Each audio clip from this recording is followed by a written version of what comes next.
Hey there, Rivermen fans. I'm Jason Ruff, and welcome back to the Dry Dock Podcast.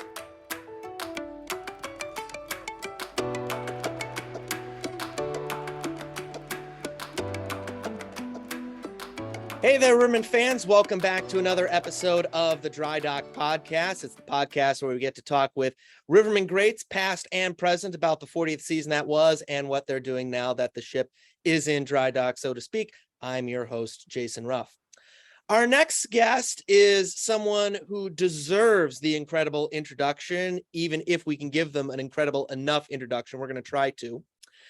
She is the straw that stirs the drink, the one who makes sure the trains come on time here in the Rivermen office. She has been a staple of the Rivermen front office for, I believe, around or over 15 years.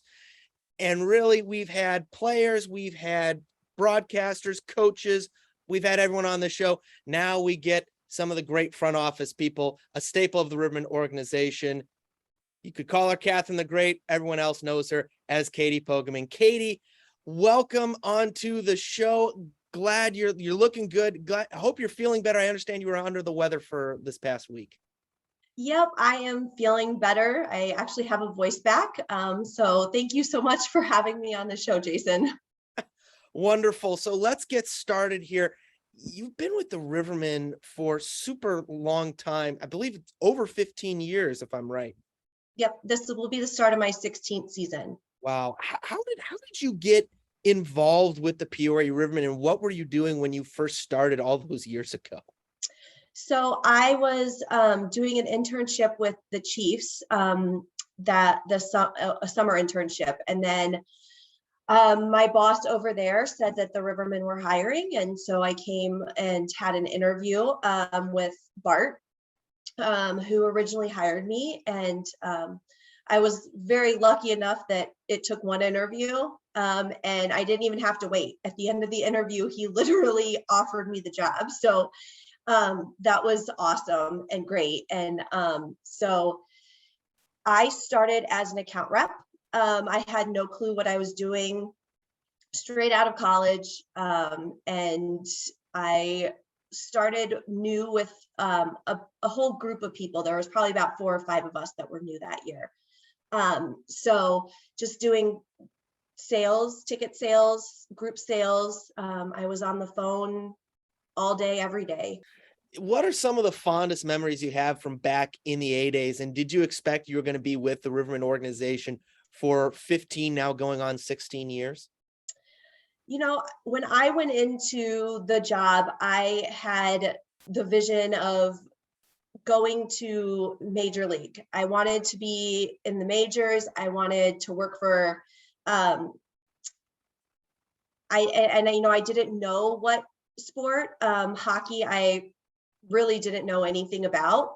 It was just sort of a way to get my foot in the door. And that's what I thought it was going to be, an entry level position, get your foot in the door and be able to move on up to major leagues. And as time went on, I started to realize that I didn't want to go up, that I wanted to stay in minor league sports, purely for the relationship aspects. I have always said I am not a salesperson. I am not somebody who can call and just make a sale. Andrew Cohen, Josh Moore, and Bart, they are phenomenal salespeople. Where I think that I succeed is relationship building. And to me, that's what I do. I build relationships. And with the minor league sports, I like the fact that I can be at a game and I can talk to people and call them out by their name, and that people know me and I know them. And I loved the relationship. So, I didn't know what was going to happen. Obviously, after my first season with the team, Bart left. Bruce Sowers sold the team to the Blues. And I sort of was not 100% sure what was going to go on. But, I stuck it out. And, it was cool to see the players that were playing here go up and play in the NHL. And, I still know some of those guys, which is really cool. And, it's also cool to see full circle. My first year was Jean-Guy's last year playing for the Rivermen. So now to have him as a coach, it's pretty cool to see how everything's sort of come. And, everything happens for a reason. And some of those years with the Blues organization was hard and rough. And I wanted to not work there anymore, and I wanted to give up. But there's always a plan and a plan in place. And I was meant to stay there. And lucky for me that Bart called me back after I was pretty much laid off and not have a job. And he called me back and said he wanted me to come and work for the team again. And I wouldn't want to work anywhere else or for anybody else. Well, it's a wonderful experience that I think speaks a lot to your resiliency, and the fact that your resiliency ended up getting rewarded. You mentioned your first year was Jean-Guy's last year playing, and this last year was the year Jean-Guy finally won his championship after 4 tries at the SPHL level. Katie, I understand that you and a bunch of the folks from the front office made the trip over to Roanoke for the President's Cup final. How, put into words, if you can, for our listeners, the level of nerves in that game 4 when the Rivermen were 1 win away from the Cup. I don't even know if there really are any words. I made it through a period, the first period, and part of the second period, and I didn't watch the rest of the game. I was in coach's office. I couldn't do it. The team has never won while I'm on the road. So I'm like, okay, well, maybe if I eliminate myself from the actual arena and being able to see what's going on, maybe they'll actually win. And, I did get a text message too, partway through the second period from Alec Hageman's wife, basically saying, hey, are you still in the building? And I responded, yes, do you need me to leave? ? And she was like, well, maybe you should. So I did. I spent the rest of that game in the locker room, in the coach's office, and Jimmy Velasquez. It wasn't probably 5 minutes. I probably was not in that office for 5 minutes before Jimmy Velasquez came back and they scored their first goal. So I was like, well, I guess this is where I'm going to stay. And so it was very nerve-wracking. It was a very, very long time. So Jimmy just kept on coming back and letting me know what was going on. And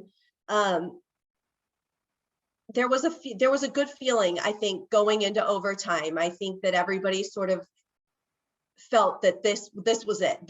They were going to do it. This was going to be the game.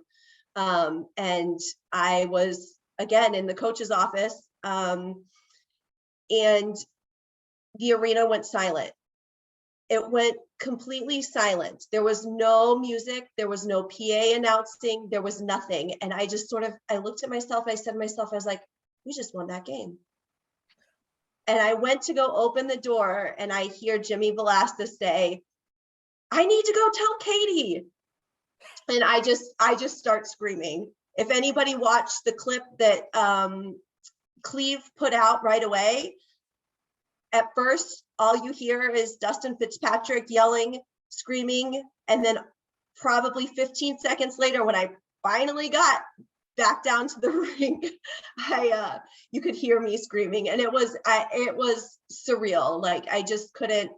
You can't put into words. I know I'm not on the ice, and I know I'm not the one playing, but I still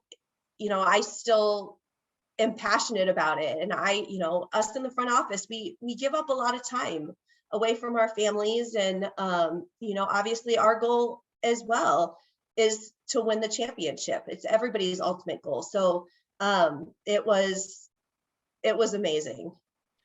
And that's what I think made not only that championship, but that whole 40th season just perfect. because it was the perfect cap to what a bunch of folks, whether that be you, Bart, Andrew in the front office, coaches like Guy, players like Alec Hagan, they've been striving for that President's Cup for so many years. And all these fans here in Peoria, they've been waiting for it for so many years. They finally get it, and it finally comes in the 40th season of Rivermen hockey. One of the best stories, I think, from the aftermath of winning the championship was during the cup celebration. Eric Levine gets up, grabs the mic, and flat out tells everyone in front of an assembled crowd of over 1,000 people, it's like, I've got to recognize someone.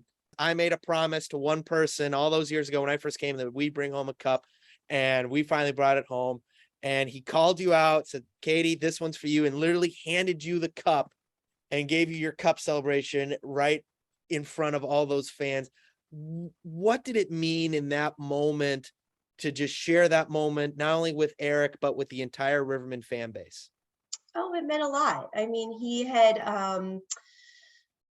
said after one of the losses that we've had, he was injured that year, and wasn't playing in the final. And he ended up seeing me as I was going back up past the locker room that year. And he looked at me and he said, Katie, next year I'll come back and win it for you. And then COVID started, and, we didn't get to finish that season. And the first thing he said when he saw me this season was, I still promise you, I will hand you that cup at some point. So I think it was just really cool. It was really special. I had held back tears the entire time through all of it. But that really touched me. I think of everybody, the fans, the players, the front office staff. I think of everybody as my Rivermen family. And I wouldn't be able to do the job that I love every day without the support of the fans, and obviously the players. So it really meant a lot to me that he did that, and all the players on the ice, on the celebration, they all really made me feel a part of the team, and they knew how much it meant to us and to me to be able to win that championship.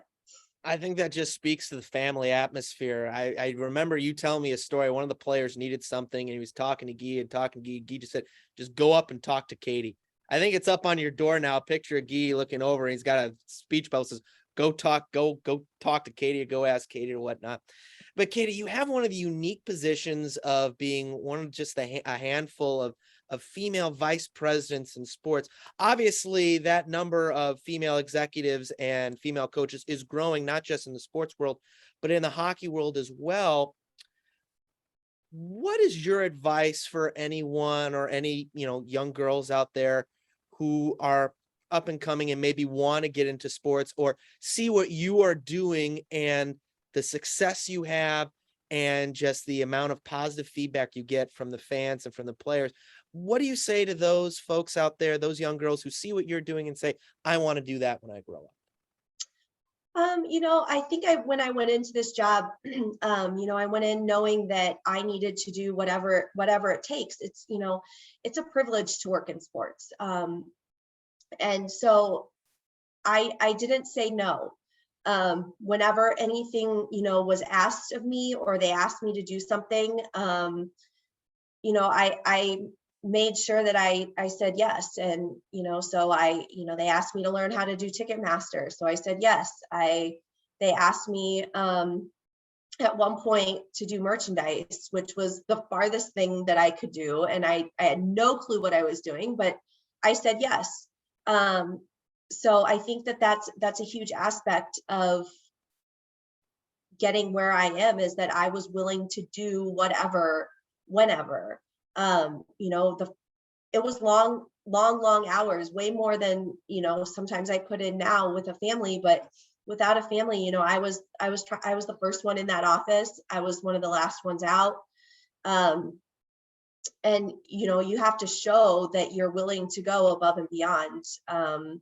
And and do what it takes, and have a positive attitude, and I think that is a huge benefit, is just being willing to do whatever it takes, and learning all aspects, and not having the attitude of, oh well, that's not my job, so I don't need to do that, or my hours are 8 to 5 and I'm going to clock in right at 8, and at 5 o'clock I'm going to leave and I'm going to check out. You quickly learn that it's not a 9 to 5, 8 to 5 job. It is a 24-hour job, especially during the season. So I am very lucky. I have a very supportive family who, joins me on this journey, and loves coming to the games. So, without their support, I think it would be hard to be a mom and have a family and still do this job. And they're the main reason why I'm able to still do this job, with all the hours that are put in. Last question for you, Katie, before we let you go. I honestly, with your skill set, you probably could have taken a job anywhere. What is it about Peoria and the Peoria Rivermen that just makes them essentially feel like home and feel like family for you? The people. It's the people. And it starts, I'm gonna call him out, because it starts first with him, and it's Bart Rogers. He is the most amazing boss anybody could ask for. He is supportive. He is somebody who's so dedicated, and he puts in the work, and he shows you what it's like, to do a good job. And he's been so successful in his career, and it's been so great being able to work for him. I would not want to work for anybody else. There has been, I've said time and time again, I will probably be done when Bart Rogers is not my boss anymore, because it's just, he's amazing. So he's pretty much the reason why I'm still with the Rivermen. But the fans, they've been around for so long, and the tradition of hockey in Peoria is incredible. And the fact that we've been able to have a professional team for 40 years is crazy to think. And so I wouldn't want to be anywhere else. I joke around that I'm stuck in Peoria because of my husband's job, but but I love the Rivermen. I love everybody that I work with. It's just such a fun atmosphere that a lot of times there are not many days that it feels like work. And I haven't been in the office for almost 2 weeks now, and I miss all of you guys. So I haven't seen Guy in months, and I miss him. And it's just sort of you become family. And I think we're all really ready to get the entire family back together with the players, and get the 41st season started. The 41st season, and the first title defense season since the early 2000s. Well, Katie, they say it's not a job if you love it. And obviously you love the Rivermen. I know the Rivermen fans love you. You could say it's a match made in heaven, but it's simply Peoria. Katie, thank you so much for taking time out of your morning to talk to us and tell us a little bit about your journey and why the Rivermen are so blessed and privileged to have you as a part of the organization. You are a big part of the reason why this organization is what it is. Well, thank you so much for having me, Jason.